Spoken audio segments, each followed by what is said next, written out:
वंदे गुरूणां चरणारविंदे संदर्शितस्वात्मसुखावबोधे जनस्य ये जांगलिकायमाने संसारहालाहलमोह शांतये। पुंडलीकवरदे हरी विठ्ठल श्री ज्ञानदेव तुकाराम श्री ज्ञानेश्वर महाराज की जय। परमहंस सद्गुरु स्वामी स्वरूपानंद महाराज की जय। परमहंस सद्गुरु स्वामी माधवनाथ महाराज की जय। जय जय जय रघुवीर समर्थ। मागच्या प्रवचनाच्या म्हणजे 11 तारखेच्या प्रवचनाच्या वेळेला आपली सगळी भगवद्गीता सांगून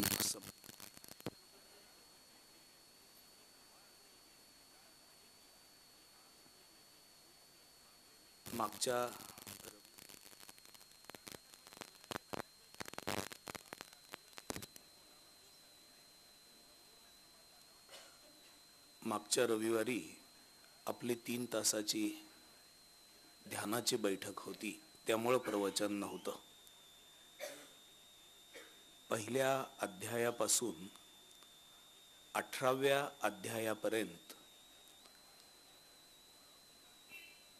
सरळ एका पाठोपाठ एक भगवद्गीता कशी पुढे गेली, त्याच्यामध्ये मुख्यतः कशा पद्धतीने उपदेश श्री नारायणांनी श्री कृष्णांनी केला ते आपण जवळपास 1 वर्षभर पाहतो आहोत. एरवी तशी ज्ञानेश्वरी, भगवद्गीता आणि ज्ञानेश्वरी या 2 गोष्टी जर बरोबर सांगायच्या झाल्या तर ज्याच्याकरता वर्षानुवर्ष लागतात अशी गोष्ट 1 वर्षामध्ये सांगून संपली, पूर्ण झाली. आता 1-2 प्रवचनं या सर्व अध्यायांची अध्याय संगती आणि उपसंहार असं आपण पाहणार आहोत.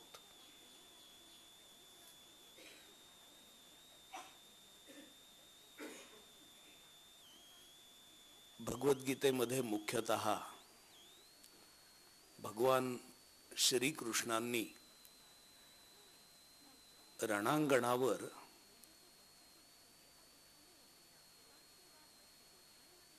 युद्ध न करण्याचा निश्चय झालेल्या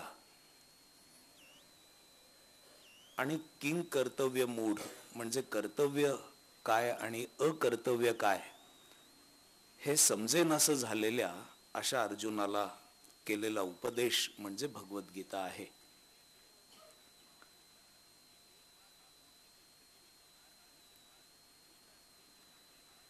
आतापर्यंत शेकडो वर्षांमध्ये कितीतरी चिंतकांनी, अभ्यासकांनी या उपदेशाचं चिंतन केलेलं आहे आणि सर्वांसमोर मांडलेलं आहे.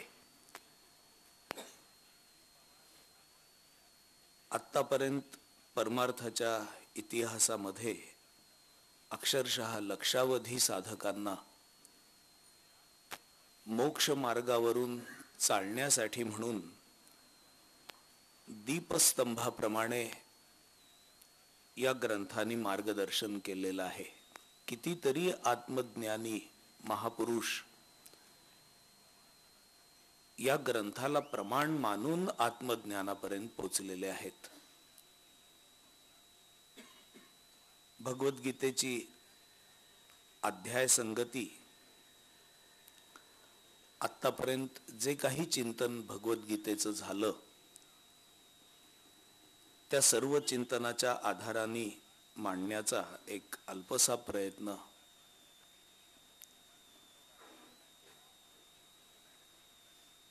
भगवद्गीतेमध्ये पहिला अध्याय अर्जुन विषाद योग या नावाने प्रसिद्ध. रणांगणावर युद्धासाठी एकमेकांशी झुंजण्यासाठी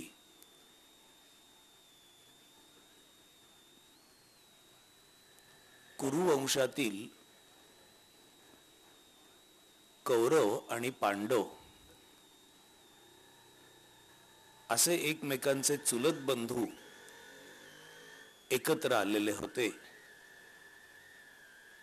आणि त्यांच्या बाजू घेण्यासाठी म्हणून आर्यावर्तातले सगळे राजे दोन विभागांमध्ये, काही कौरवांच्या आणि काही पांडवांच्या अशा बाजूला आपल्या आपल्या सैन्य संभारासकट एकत्र जमलेले होते. दोन सैन्यांच्या मध्ये श्रीकृष्णांनी रथ नेहून उभा केला. दोन्ही बाजूला आपलेच स्वजन पाहून अर्जुन मोहानी ग्रस्त झाला आणि अनुक्रमाने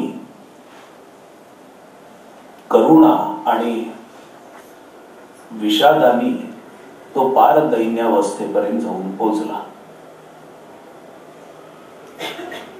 त्याला प्रश्न पडायला लागला की स्वजनांच्या वधामधून प्राप्त झालेलं रक्तलांछित राज्य घेण्यामध्ये नक्की कोणतं कल्याण आहे, आणि हा प्रश्न त्याला भेडसावायला लागला. कर्तव्य म्हणून समोर उभं ठाकलेलं युद्ध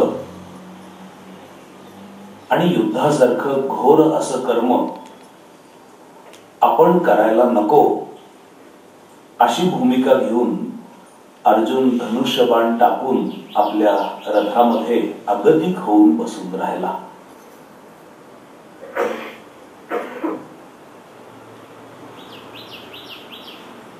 स्वजनांच्या संबंधीच्या मोहापोटी अर्जुनाची आत्मविस्मृती झाली. त्याच्या आत्मस्मृतीला ग्रहणच लागलं. आत्मज्ञानाच्या संबंधीचं अज्ञान गडद झालं. स्वधर्मनिष्ठा नाहीशी झाली.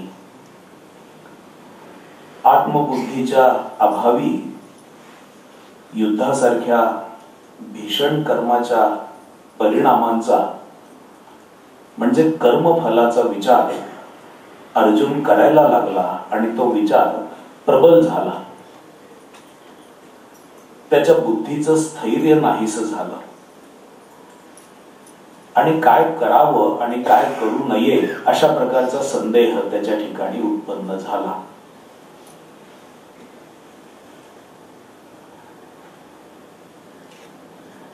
अशा प्रकारच्या पहिल्या अध्यायाच्या वर्णनानंतर दुसऱ्या अध्यायाच्या प्रारंभी या दैन्य भावामधून अर्जुनाला भगवंतांविषयी बाहेर पडण्याकरता म्हणून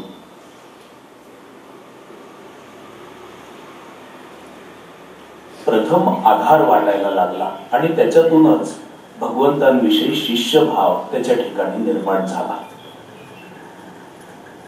मी तुमच्या पायाशी शरण आलो आहे. माझं ज्यामध्ये कल्याण असेल ते तुम्हीच मला सांगा. मला आपण बोध करावा अशी प्रार्थना तो भगवंतांजवळ करायला लागला. इथं असं लक्षात ठेवायला पाहिजे की अर्जुनाप्रमाणेच आपण देखील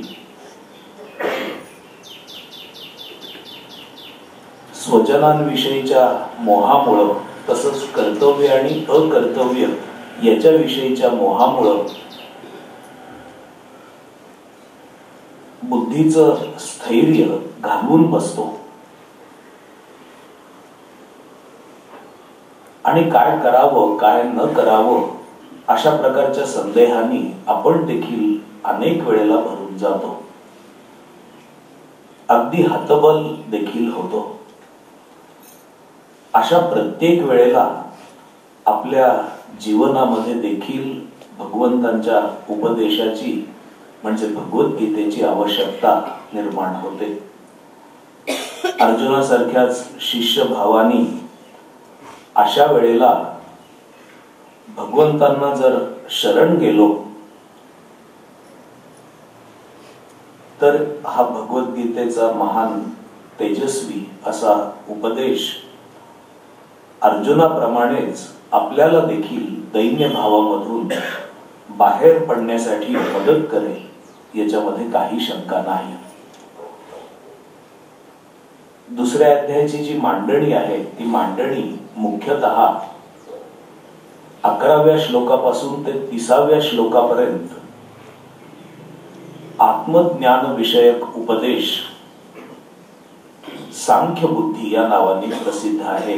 त्याच्यामध्ये आत्म्याचं अकर्तृत्व आणि अविनाशित्व असं मुख्यतः वर्णन केलेलं आहे. तसंच ज्याला आत्मज्ञान झालेलं आहे अशा महापुरुषाला त्या ज्ञानाच्या अंतर्गतच स्वधर्म कर्माचं निर्भय आचरण करण्याची बुद्धी प्राप्त होते. त्याचं वर्णन 31व्या श्लोकापासून ते 38व्या श्लोकापर्यंत असं केलेलं आहे. याला सांख्य बुद्धी असं म्हणतात आणि जीवनाचं शास्त्र भगवंतांनी या ज्ञान विषयक उपदेशामध्ये केलेलं आहे. तसंच दुसऱ्या अध्यायामध्ये 39 ते 53 या श्लोकांमध्ये भगवंतांनी योग बुद्धी म्हणजे कर्म करण्याची युक्ती त्याचं वर्णन केलेलं आहे.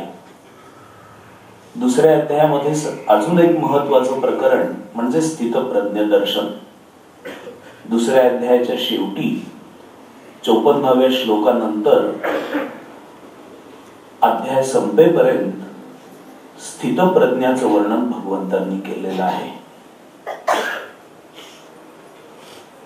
भगवंतांनी जो आत्मविषयक ज्ञानाचा उपदेश अर्जुनाला केला त्याच्यामध्ये आत्मा मुळातच निर्गुण निराकार अविनाशी अव्यक्त असा आहे असं सांगून आत्म्याचं अकर्तृत्व अकर्मत्व आणि कर्माच्या विषयी अप्रेरकत्व वर्णन करून सांगितलं. देह कर्म करत असताना हा आत्मज्ञानी पुरुष स्वधर्म कर्माचं सहज आणि निर्भय असं आचरण करत राहील असं वर्णन या आत्मज्ञानाच्या अंतर्गतच तो स्वधर्म कर्म कशी करतो याच्यामध्ये भगवंतांनी केलं. त्याच्यानंतर योग बुद्धी नावाचा जो भाग त्याच्यात आसक्ती सोडून म्हणजे फलासक्ती स्वकर्मासक्ती आणि आपल्या देहाची आसक्ती या सर्व आसक्तींचा त्याग करून तसंच पाप आणि पुण्य या भावनांपासून अलिप्त राहून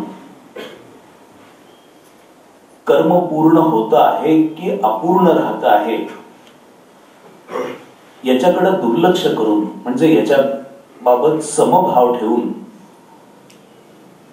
समबुद्धी ठेवून स्वधर्म कर्म करण्याची चतुराई किंवा कौशल्य भगवंतांनी वर्णन केलं आणि त्याला योग असं नाव दिलं. असा योग साधलेला पुरुष कर्मफलाचा त्याग साधतो आणि त्याद्वारा देहबुद्धीचा त्याग साधतो.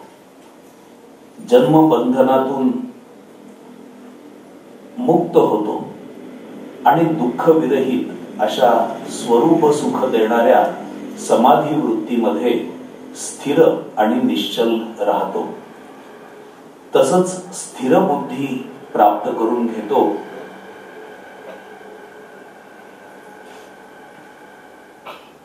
आणि सांख्य बुद्धी म्हणजे आत्मविषयक ज्ञानाच्या उपदेशामध्ये वर्णन केल्याप्रमाणे आत्मसुखाला प्राप्त होतो. अशा प्रकारचं वर्णन श्लोक 39 ते 53 या भागामध्ये योग बुद्धी या सदरात भगवंतांनी केलं. याच्यानंतर भगवद्गीतेचा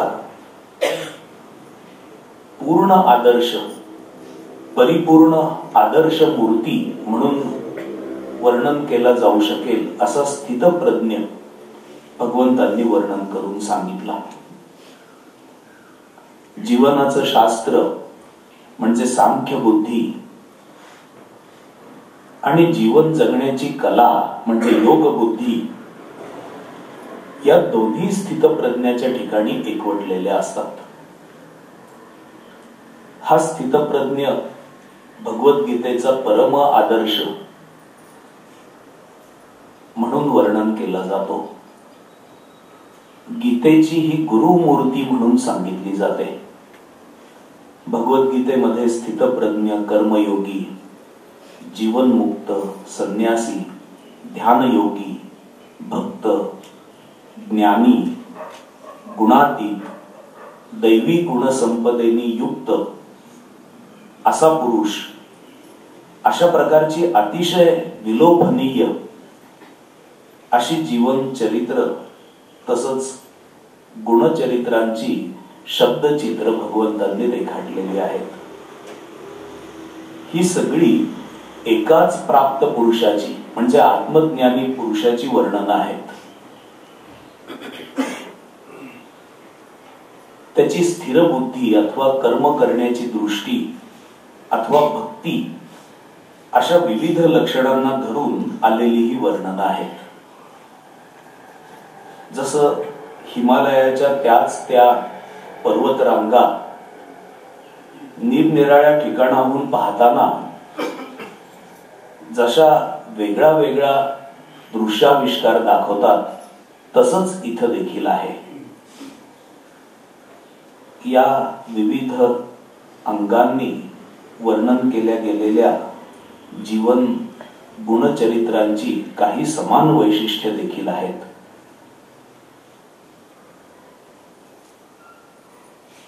त्याच्यामध्ये काम, भय आणि क्रोध आवरण, वीत, राग, भय, क्रोधा ही सगळ्या चरित्र वर्णनांची समान वैशिष्ट्यांमध्ये गणना होईल असं लक्षण आहे. त्याचं वीत, राग, भय, क्रोधा किंवा यतात्मा, आत्मविनिग्रह म्हणून सगळ्या भगवद्गीतेमध्ये वर्णन केलेलं आहे.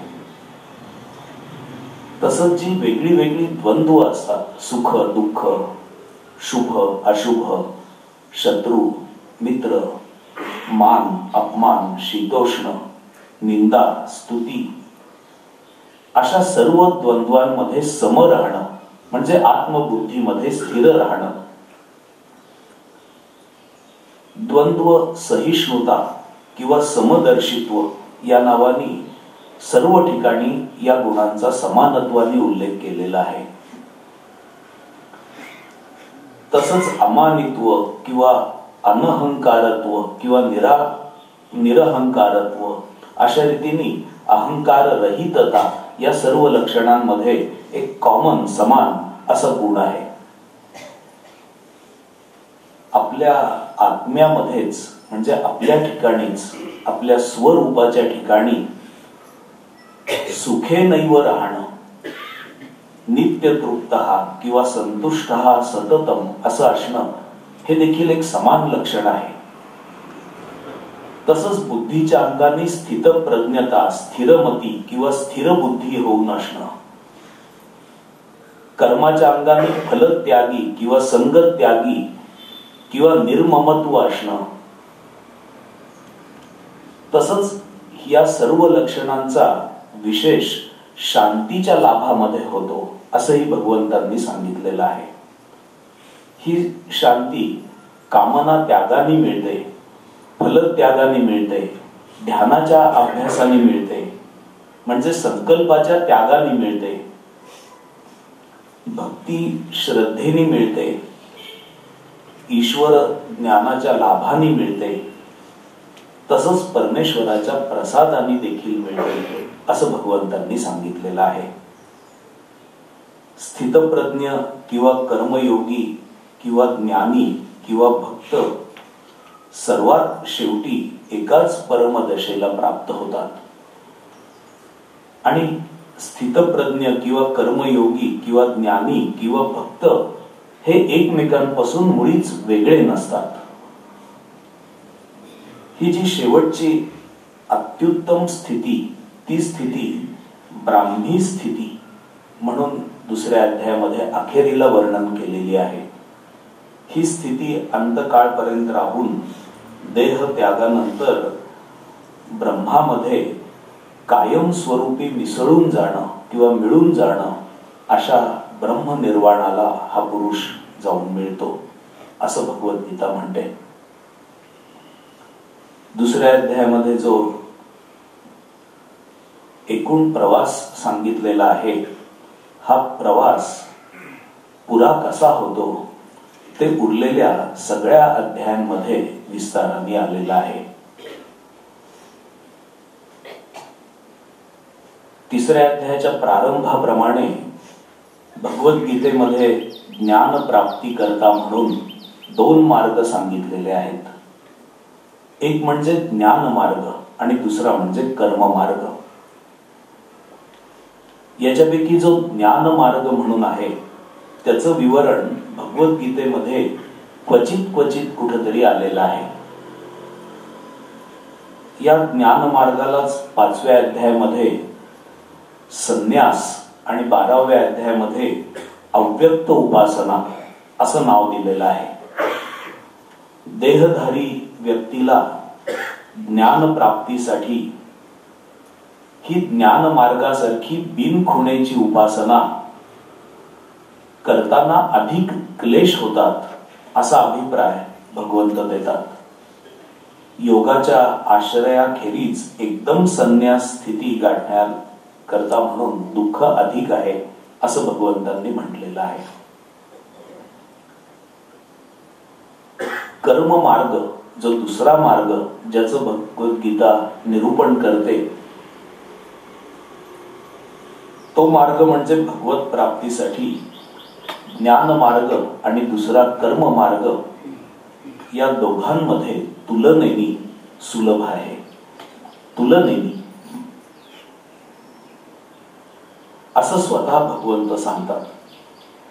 सगळी भगवद्गीता या कर्म मार्गाचं विस्तृत विवरण करते. आत्मप्राप्ती करून घेण्यासाठी च्या मार्गाचे ज्ञान आणि कर्म असे 2 प्रकार सांगत असताना दुसरा जो कर्म मार्ग आहे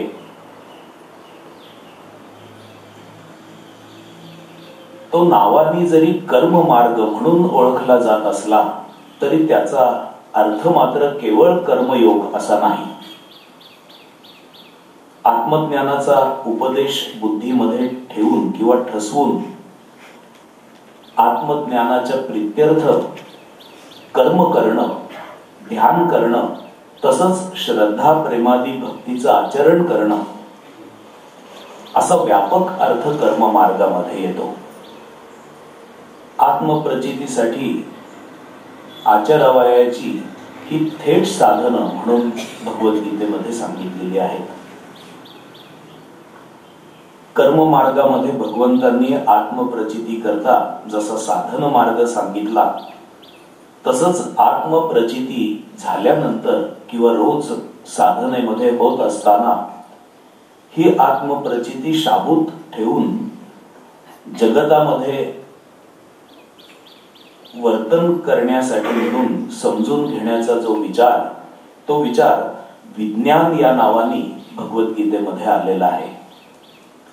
तिसऱ्या अध्यायापासून भगवद्गीतेतील सगळ्या अध्यायांचं वर्गीकरण ज्ञान आणि विज्ञान या 2 विषयांमध्ये प्रामुख्याने झालेलं आहे. आत्मप्राप्तीचे उपाय भगवंतांनी ज्ञान आपल्या लक्षात घेऊन किंवा बुद्धीमध्ये ठसवून, तसंच कर्म करण्याची युक्ती किंवा कौशल्य,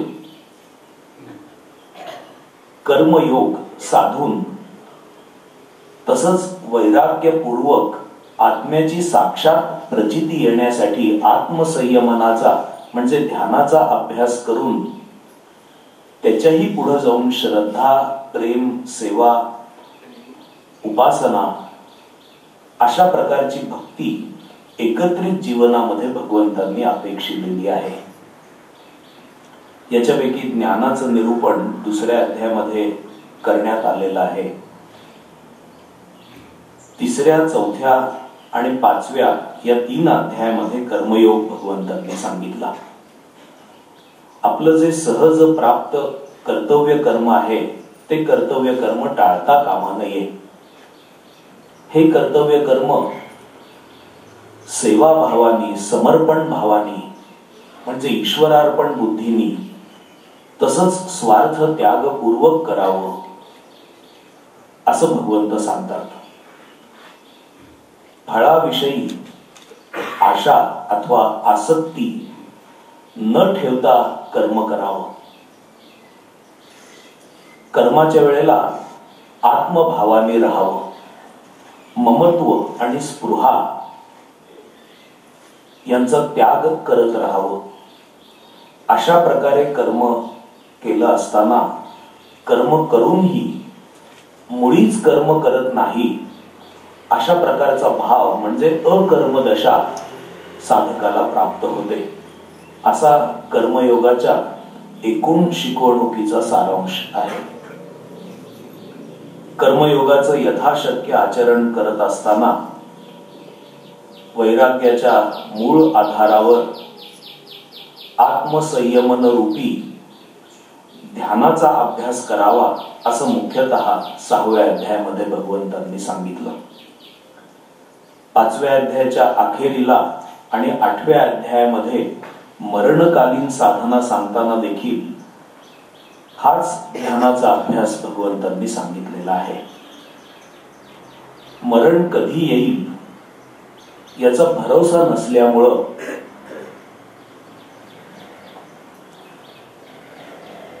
नेहमीच नित्य हा अभ्यास करायला भगवद्गीता सांगते. यालाच भगवंत मरणकालीन साधना असं म्हणतात. ध्यान योगाचा जो अभ्यास आहे तो अभ्यास एकूण जर समराईज केला भगवद्गीतेतला तर अशा प्रकारे सांगता येईल. एक म्हणजे एकांतात आसनावर बसत असतानाच दृढ वैराग्य भाव धारण करावा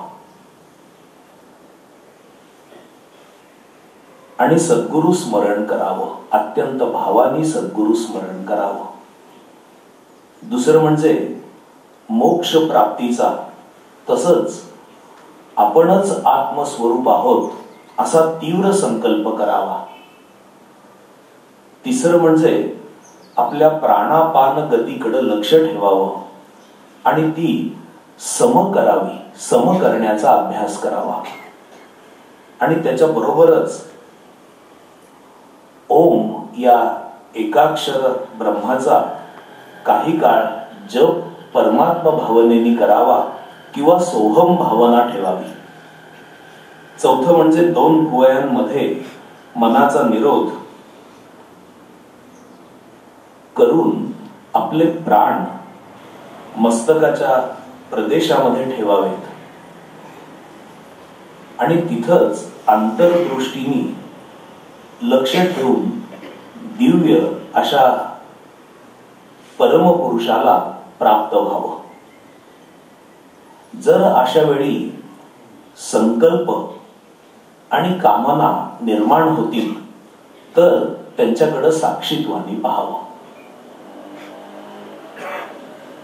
6वं म्हणजे अशा रीतीने इंद्रिय, मन, बुद्धी आवरून तसंच कामना, भय आणि क्रोध यांचा त्याग करून देह भावनेचं पूर्ण विस्मरण आणि अनन्यतेने ब्रह्म भावनेशी एकरूपता प्राप्त होते. त्यावेळेला आत्यंतिक शांती तसंच आत्यंतिक सुख म्हणजे केवळ ब्रह्माचा सुखेनैव संस्पर्श सहज होत राहतो.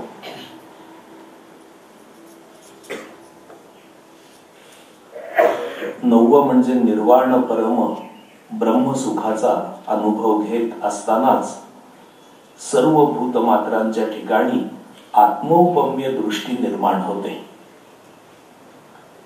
म्हणजे आपल्या आत्माच सर्व भूतमात्रांच्या अंतर्यामी आहे अशा रीतीने सर्व भूतमात्रांना वेगळं न पाहता आपल्याप्रमाणेच पाहण्याची बुद्धी निर्माण होते. याला एकत्व बुद्धी किंवा समत्व दर्शन असं भगवद्गीता म्हणते. सर्व भूतमात्रांच्या ठिकाणी एकत्व बुद्धी किंवा समत्व दर्शन प्राप्त झाल्यामुळं सर्व भूतमात्रांची सुख दुःख ती आपली सुख दुःख असा व्यापक भाव निर्माण होतो. एकूणच दुसऱ्या अध्यायामध्ये आत्मविषयक ज्ञान आणि तिसऱ्या अध्यायापासून 5व्या अध्यायापर्यंत कर्मयोग युक्ती आणि 5, 6 आणि 8 या अध्यायामध्ये ध्यान योग भगवंतांनी सांगितला. आत्मसंयमन पूर्वक परमात्म प्रचितीसाठी करण्याची जी प्रत्यक्ष साधना आहे त्याचं वर्णन भगवंतांनी केलं. हे एकांतामध्ये मिळवलेलं आत्मज्ञान इतर वेळी म्हणजे व्यवहार काळी टिकवणं देखील तितकंच गरजेचं आहे. त्याचा विचार विज्ञानात्मक विचार या नावाने मुख्यतः अध्याय 7 मध्ये प्रथम भगवंतांनी केला आणि मग नंतर 9व्या, 10व्या आणि 11व्या अध्यायामध्ये याच विचाराचा विस्तार देखील भगवंतांनी केला. याच्यामध्ये जो 7वा अध्याय आहे त्या 7व्या अध्यायाचं सगळं कथन हे वैचारिक आणि बौद्धिक पातळीवर अधिक आहे. या अध्यायामध्ये पराप्रकृती म्हणजे जीव प्रकृती आणि अपरा प्रकृती म्हणजे अष्टधा प्रकृती, देह प्रकृती, देह मन बुद्धी अशा प्रकारे 2 प्रकृतींमधून म्हणजे त्यांच्या एका दुहेरी मसाल्यातून सर्व भूतसृष्टी उत्पन्न झालेली आहे. यातील जीव प्रकृतीला, जीवाला ध्यानादी साधनेने आत्मबोध होतो. ही जीव प्रकृती आणि अष्टधा प्रकृती मात्र मूळ परमात्म्यापासूनच निर्माण झालेली आहे आणि परमात्म्यापेक्षा श्रेष्ठ असं या जगतामध्ये काहीही नाही. परमात्म्यानेच सर्व जीव जगत जसं सूत्रामध्ये मणी ओवावे तसं धारण केलेलं आहे असं तात्विक बौद्धिक विवरण 7व्या अध्यायामध्ये आलेलं आहे. हे विवरण जरी तात्विक असलं तरी ज्ञान, कर्म, योग, युक्ती आणि ध्यानाच्या अभ्यासामुळं आत्मज्ञान गाठलेल्या व्यक्तीसमोर ठेवलेला हा तात्विक विचार आहे असं आपण समजून घ्यायला पाहिजे. कारण 6व्या अध्यायाच्या अखेरीपर्यंत ध्यान योगाची पूर्ती भगवंतांनी सांगितलेली आहे. ज्ञान, कर्म आणि ध्यान साधलेल्या माणसाच्या समोर त्यांनी हे तात्विक किंवा बौद्धिक विवरण ठेवलेलं आहे. याचा उद्देश असा आहे की व्यवहार करतेवेळी आपल्या आत्मप्रचितीची जगताबरोबर सांगड घालण्याची दृष्टी प्राप्त व्हावी आणि स्थूल जगत परमात्म्यापासूनच झालेला आहे असा विज्ञानात्मक विवेक देखील करता यावा.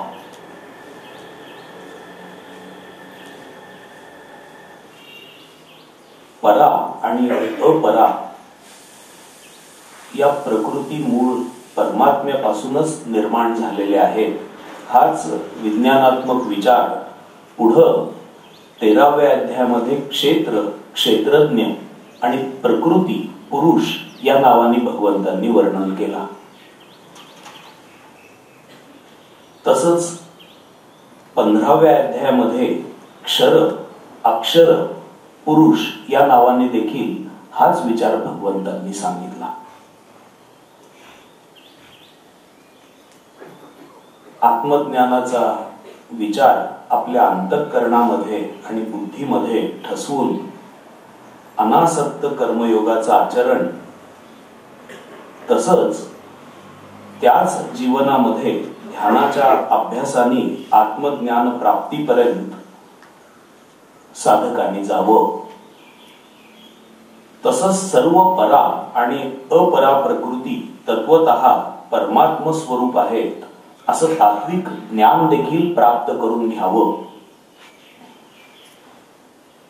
आणि या संबंधीचा पद्धतशीर विवेक करत राहावं आणि श्रद्धा प्रेमपूर्वक राहण्याचा देखील अभ्यास करावा असा उपदेश पुढे 9व्या, 10व्या आणि 11व्या अध्यायामध्ये भगवंतांनी केला. 9व्या अध्यायामध्ये आपल्या स्वतः खेरीज अन्य मानव समाजाची अवहेलना न करता त्यांच्या ठिकाणी परमात्माच आहे अशा दृष्टीने पाहून श्रद्धा प्रेमपूर्वक पत्र, पुष्प, फल, तोय इत्यादी देऊन त्यांची आदरपूर्वक संभावना करावी, सेवा करावी अशी दृष्टी भगवंतांनी दिली. तर 10व्या अध्यायामध्ये मानवांखेरीज सर्व प्राणी, पशु, पक्षी, निसर्ग, जगत यांच्या ठिकाणी प्रथम ठळक ठळक अशा परमात्म्याच्या विभूती पाहाव्यात आणि नंतर सर्वांच्या ठिकाणीच परमात्मा पाहावा आणि श्रद्धा प्रेमपूर्वक सर्वांना भजावं असा उपदेश भगवंतांनी केला. तर 11व्या अध्यायामध्ये मातीच्या कणापासून ते सर्व ब्रह्मांडापर्यंत एकच परमात्मा भरलेला आहे असं परमात्म्याचं तत्वतः विश्वरूप दर्शन घ्यावं आणि सर्वांना अत्यंत श्रद्धा प्रेमाने भजावं, त्यांच्या भक्तीमध्ये रममाण व्हावं अशा प्रकारचा उपदेश केला. श्रद्धा प्रेमपूर्वक अशा रीतीने सर्व मनुष्य मात्र, सर्व प्राणी मात्र आणि स्थूल जंगम सर्व विश्वाची विवेकाने आणि विश्वासाने आदरपूर्वक त्यांच्या ठिकाणी परमात्मा आहे असं पाहून संभावना करावी, पूजा करावी, आदर करावा. या कृतीला भगवंत भक्ती असं नाव देतात. त्या दृष्टीने 9व्या अध्यायामध्ये मन मना भव मत भक्ताः मद्याजी माम नमस्कुरु मामे वैश्यसी युक्त्वैवम आत्मानं मत्परायणः हा महत्वाचा श्लोक आलेला आहे. तो आपल्या स्वतःच्या ठिकाणी परमात्म्याला पाहायला शिकवतो आणि सर्व जगताच्या ठिकाणी देखील जो परमात्मा आहे तो श्रद्धा प्रेमपूर्वक आणि विवेकाने ओळखून मन मना भव मत भक्ताः मद्याजी माम नमस्कुरु अशा प्रकारे उपदेश करतो. तसंच निर्गुण परमात्म्याच्या स्वरूपाला देखील शरण जावं असाही उपदेश करतो. याच पद्धतीने 18व्या अध्यायामध्ये देखील मन मना भव मत भक्ताः मद्याजी माम नमस्कुरु मामे वैश्यसी सत्यन्ते प्रतिजाने प्रियोसी मे असा जो अर्जुनाला पुन्हा एकदा उपदेश भगवंतांनी केला तो 9व्या अध्यायामध्ये सांगितलेल्या भक्तीचा पुनरुच्चारच समजला पाहिजे. 11व्या अध्यायाच्या अखेरीला हाच उपदेश कायम ठेवत असताना भगवंतांनी मत कर्मकृत मत परमो मत भक्तः संगवर्जितः निर्वैर सर्व भूतेषु यस्य माम एति सोर्जुन असा ज्ञान कर्म ध्यान आणि श्रद्धा प्रेमाचा एकत्रित उच्चार केलेला आहे. हाच उच्चार पुढे 12व्या अध्यायामध्ये ये तू सर्वाणि कर्माणि मयि संन्यस्य मत्परः अनन्ये नैव योगेन माम ध्यायंत उपासते या श्लोकामध्ये भगवंतांनी केला. आणि अशा प्रकारच्या पुरुषाला तेषाम अहम समुद्धरता मृत्यू संसार सागरात भवामी नचिरात पार्थ मय्यावेशित चेतसाम, त्याचा मी त्वरित उद्धार करतो असं आश्वासन भगवंत पाठोपाठ देतात. याचा अर्थ असा होतो की ज्ञान, कर्म, ध्यान तसंच अन्य मानव, प्राणी मात्र आणि सर्व जगत यांच्या ठिकाणी श्रद्धा, प्रेमपूर्वक परमात्मा पाहून जो त्यांची पूजा, संभावना करतो, या सर्व क्रियांना मिळून भगवंतांनी भक्ती हे नाव दिलेलं आहे. हा भक्त अतिशय परिपूर्ण आणि उत्तुंग जीवन जगणारा असा आहे. तो ज्ञान, ध्यान, कर्म, फलत्याग या सगळ्या गोष्टी साधून अंतिम अशी परम आणि निरंतर टिकणारी शांती प्राप्त करतो असं सांगून भगवंतांनी 12व्या अध्यायामध्ये भक्ताची लक्षणं वर्णन करून सांगितलेली आहेत. ही लक्षणं संपूर्ण पूर्णता प्राप्त केलेल्या महामानवाची आहेत. आणि तीच लक्षणं आपण पाहिलं की स्थितप्रज्ञ, ज्ञानी, संन्यासी, जीवनमुक्त अशा अनेक अर्थांच्या सापेक्ष अन्यत्र देखील भगवद्गीतेमध्ये आली. आता 13, 14, 15, 16, 17, 18 या अध्यायामध्ये भगवंतांनी नक्की काय सांगितलं आणि आधीच्या सगळ्या निरूपणाशी त्याचा एकूण संबंध काय आहे हे आपण पुढच्या वेळेला बघूया. ही भगवद्गीता अशी एकत्रित लक्षात आल्यामुळं आपल्याला विषयाचा एकूण आवाका समजण्यासाठी म्हणून पुष्कळ मदत होईल. तसंच एकत्रित उपदेशाचं चिंतन करत करत आपण याच्यातले एक एक प्रकार भक्ती, कर्म, ध्यान, ज्ञान हे देखील सूक्ष्मतेने जर पाहायला गेलो तर अभ्यास परिपूर्ण व्हायला मदत होते. विनोबा असं म्हणतात की भूगोल शिकवण्याची च्या 2 रीती आहेत. एक म्हणजे आपण ज्या गावात राहतो तो गाव आणि सगळा परिसर समजून घ्यायचा. मग तो ज्या तालुक्यामध्ये आहे ते सगळं समजून घ्यायचं. ज्या जिल्ह्यामध्ये तो तालुका येतो त्या जिल्ह्याबद्दलची सगळी माहिती घ्यायची आणि मग क्रमाने राज्याची माहिती घ्यायची, इतर जिल्ह्यांची माहिती घेऊन मग सगळ्या राज्यांची माहिती घ्यायची, देशाची माहिती घ्यायची, मग अनेक देशांची माहिती घेऊन जगताची माहिती घ्यायची. अशा प्रकारे भूगोलाचा एका रीतीने अभ्यास करता येतो, जो आपण आपल्या दैनंदिन निरूपणातून ज्ञानेश्वरीच्या करत असतो. भूगोल शिकण्याची दुसरी पद्धत अशी की जगत काय आहे हे पाहायचं, पृथ्वीबद्दल जाणून घ्यायचं. मग पृथ्वीमध्ये असलेले जे अनेक देश आहेत ते देश काय काय आहेत हे समजून घ्यायचं. मग आपला देश समजून घ्यायचा, त्याच्यातली राज्य समजून घ्यायची, मग जिल्हे समजून आपला जिल्हा मुख्यतः समजायचा, त्याच्यामध्ये आपला तालुका कोणता आहे हे जाणून घ्यायचं आणि आपण ज्या गावात राहतो तो गाव आणि परिसर हे समजून घ्यायचं. आपण दुसऱ्या मार्गाने आता चाललेले आहोत. एकदम आपण पृथ्वीचा अभ्यास करतो जसं, तशा प्रकारे एकदम भगवद्गीता समजून घेतो आहोत. दोन्ही बाजूनी जर सुरू केलं तर अभ्यास परिपूर्ण व्हायला मदत होते. कारण एकाच बाजूनी जात असताना संकुचित बनून जातो. म्हणून तर भक्ती कर्मापेक्षा निराळी, कर्म ध्यानापेक्षा निराळं, ध्यान ज्ञानापेक्षा निराळं अशा प्रकारची निरूपणं केली जातात. हे सगळं एकत्रित आहे हे समजावं आणि मग एकत्रित असलेल्या गोष्टींची वैशिष्ट्य देखील समजून घ्यावीत, अशा प्रकारे देखील दृष्टी प्राप्त व्हावी, हा या निरूपणाचा एक हेतू आहे. हरिओम तत्सत. विठ्ठल विठ्ठल विठ्ठल विठ्ठल विठ्ठल.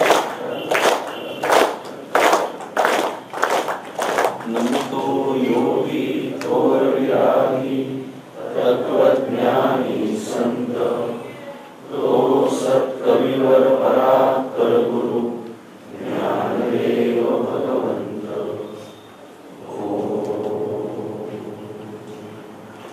ओम ईशावास्यम् इदं सर्वं यत्किञ्च जगत्यां जगत् तेन त्यक्तेन पुञ्जीथा मा कृतस्य सिद्धनम् ओम शांति शांति शांति।